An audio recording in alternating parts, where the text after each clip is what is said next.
All right. Are you ready to have your mind blown? Because today we are diving deep into the languages of Morocco.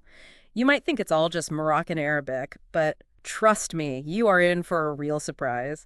I remember this one time I was trying to haggle over this rug in Marrakech, and I thought my, really bad Darija was really charming this vendor. Turns out he just switched to fluent Spanish on me completely out of nowhere. I was floored. Morocco is just like that. It's like a linguistic playground. You never know what you're going to hear next. It really is fascinating, isn't it? Yeah. Morocco is like this crossroads, geographically, culturally. It's where like Africa, Europe, and the Middle East all kind of like collide, and that's reflected in its language. You've got centuries of migration, conquests, influences, all leaving their mark on how people communicate. So let's unpack this linguistic tapestry, shall we? We're diving into this article from Linguid.com called Discover Morocco's Diverse Languages and Dialects. And one of the first things it points out is what's official in Morocco isn't always what you hear out on the street. Yeah, that's very true. Like you'll see modern standard Arabic and standard Moroccan Amazigh, also known as Kamazite, listed as the official languages. And they are important. Don't get me wrong. They're used in government, education, formal settings, but they're only part of the story. So it's like just because you ace your English exams doesn't mean you're ready to have a conversation in a New York City diner. Exactly.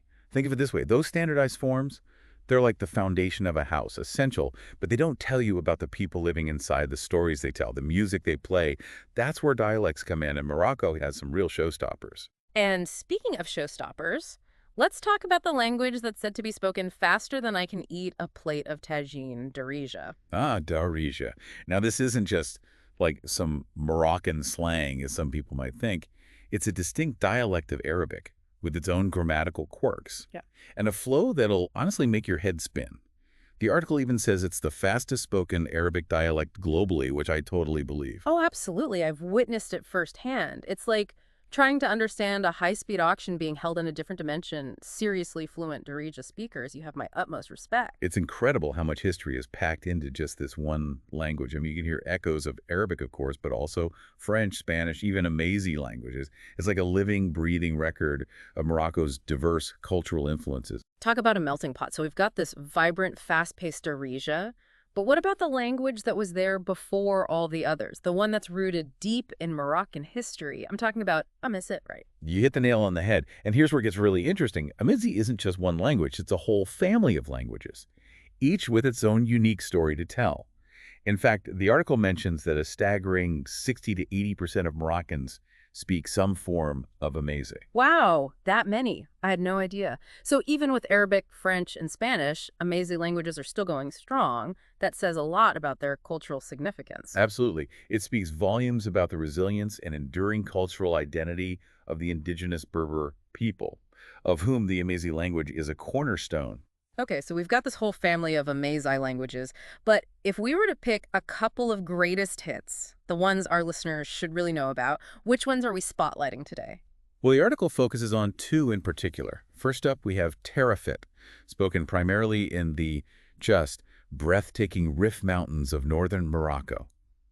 Imagine this: rugged landscapes, vibrant communities, and a dialect that seems to echo with an independent spirit. Sounds almost mythical, but if Terafit is holding court up north, what about down south?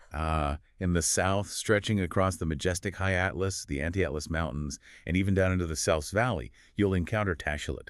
It's actually the most widely spoken Amazigh dialect with a really strong cultural presence. So we've got these two heavyweights, Parafit and Tashilit, each ruling their own corner of Morocco, but they still fall under that broader Amazigh umbrella. They're more like regional flavors than entirely separate languages. Precisely.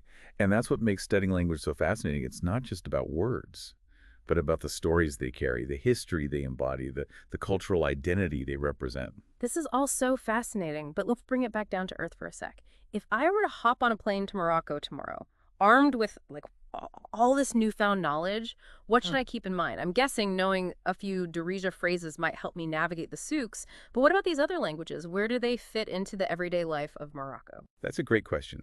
And it brings us to kind of a pivotal point in our linguistic journey: the impact of Morocco's colonial past. Because it's not just the indigenous languages that have shaped how people speak today. French and Spanish have left their mark as well.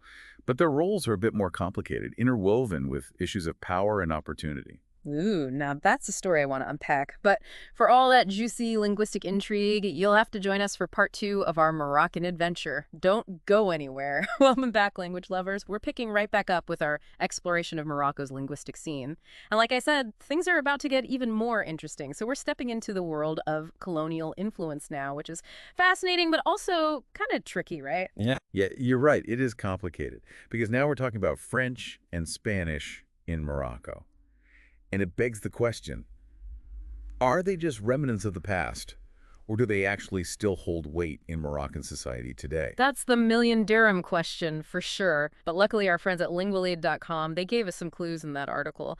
They said that over 30% of Moroccans speak French fluently, mostly in the cities and like among the more educated. So that's going to mean something, right? Yeah, it definitely does. It really highlights how language and power are just so closely connected. You see, during the French protectorate, French became the language of, like, opportunity, the key Whoa. to government jobs, education, all of it. So if you wanted to like climb the ladder, you had to learn French, which I mean, it makes sense, but it's kind of a raw deal for like everyone else. But what about now? Now that Morocco is independent, does speaking French still give you an edge? That's a great question. And that's where I think the idea of linguistic capital comes in. It sounds kind of fancy, but it really just means that certain languages, they carry more like social currency. Okay. Like knowing French in Morocco might mean you get better job opportunities, you have access to certain social circles, maybe even a certain level of prestige. Ah, so it's like that whole, it's not what you know, it's who you know. But in Morocco, it's more like, it's not just what you know, but what language you speak to, who you know. Exactly. You got it. And you're right. It can feel, a bit unfair. It's a sensitive topic for sure. I mean, there's a lot of historical baggage there. Like you're much more likely to overhear French being spoken in, say, a Casablanca boardroom than you are, in a village in the Atlas Mountains. So while not a hard and fast rule, speaking French in Morocco can definitely open certain doors. It's another layer of complexity we can't ignore. No. Okay, so we've covered French, but what about Spanish? The article mentioned that it's mostly spoken up north, right? Right. So Spain's influence is mainly concentrated in the north. Places like Tangier and Tetuan, because they're close to Spain, just across the Strait of Gibraltar, goes back to the Spanish protectorate, obviously, which is shorter than the French one, but an equally impactful period for sure. So even though the Spanish were there for a shorter time than the French, their presence is still felt today, at least like linguistically. Absolutely, you can't erase history. And in those northern regions, speaking Spanish isn't just, like, practical. It's a living link to a shared past. You know what I mean? You'll hear it in everyday conversations. You'll see it in the architecture. You even taste it in the food. Okay, so we've got this incredible blend of languages, right? Arabic, Amazigh, French, Spanish, all layered on top of each other, shaping the way people communicate. But get this, there's a new player in town, and it's kind of shaking things up. Believe it or not, we're talking about English. You're absolutely right. And just when you thought we covered all the bases, English enters the scene. And this one, my friend, is a real game changer. I know, right? It's not like England like ruled over Morocco, so how did English muscle its way into this linguistic party? This is going to be good. Welcome back to the show. We've made it to the grand finale of our linguistic journey through Morocco. We've covered ancient languages like Amazigh, unpacked the complexities of colonialism with its French and Spanish influences, and even witnessed English kind of barging its way into the linguistic party. But hold on to your hats, dear listeners, because we've got one last surprise for you, don't we? We do. We've talked about all the big names, right? Arabic, Amazigh, French, Spanish, even English. But the really cool thing about language is that it's always changing. It's always reflecting these changes that are happening in a society. And in Morocco, those changes, well, they're leading to something really fascinating. Okay, I love a good linguistic mystery. What's got you so excited? Well, remember how we were talking about Darija being this incredible fusion of Arabic, French, Spanish, and even some Amazigh words? Well, that fusion, it's going even further now. It's even incorporating English into everyday vocabulary. Wait, seriously, English words are like sneaking their way into Darija, so it's like this evolving language is evolving even more. Exactly. It's like Darija is taking bits and pieces from English. Yeah. And just weaving them seamlessly into its already vibrant tapestry. I mean, just imagine like hearing phrases peppered with English words all delivered in that like rapid fire Darija style. It's really something else. That's wild. So it's not just that like younger generations are learning English separately, right? But English is actually becoming a part of the language of their parents and grandparents. Exactly. And this is what I think is so fascinating from like a cultural perspective. This isn't happening by accident, this fusion. Oh. It's often driven by young people, you know? Hmm. They're the ones who are the most plugged into global pop culture, social media, all the latest trends. So it's like the language itself is reflecting this kind of generational shift. Young Moroccans are literally changing the way Darija is spoken. That's pretty powerful. It is. It's a form of linguistic innovation, you know? Sure. It's their way of expressing their identity in a world that's like changing so rapidly. Of course, not everyone's thrilled about it. Some people see it as, I don't know, diluting traditional Darija, but others, they embrace it. They see it as just a natural evolution. Which, let's be real, is kind of unavoidable in our globalized world. But here's what I find so interesting.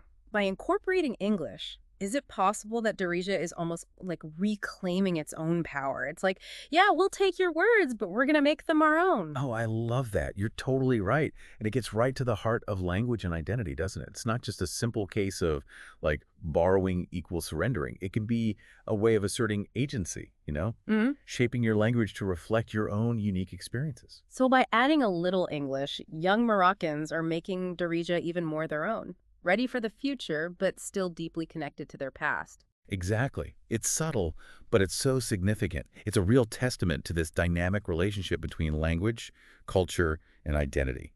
And it just goes to show language is never static. It's a living, breathing reflection of the people who speak it, constantly adapting to meet their needs. That is so well said.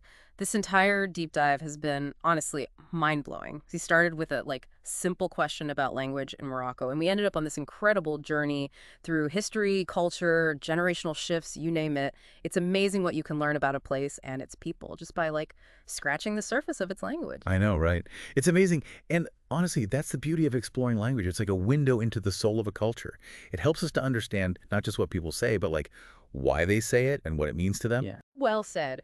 So, to everyone listening, if you ever find yourselves wandering through the streets of Morocco, keep your ears open because every word, every phrase you hear is a thread in this beautiful tapestry, a tapestry of history, culture, and identity. And just like language itself, that tapestry is always evolving, reflecting the ever-changing story of Morocco and its people.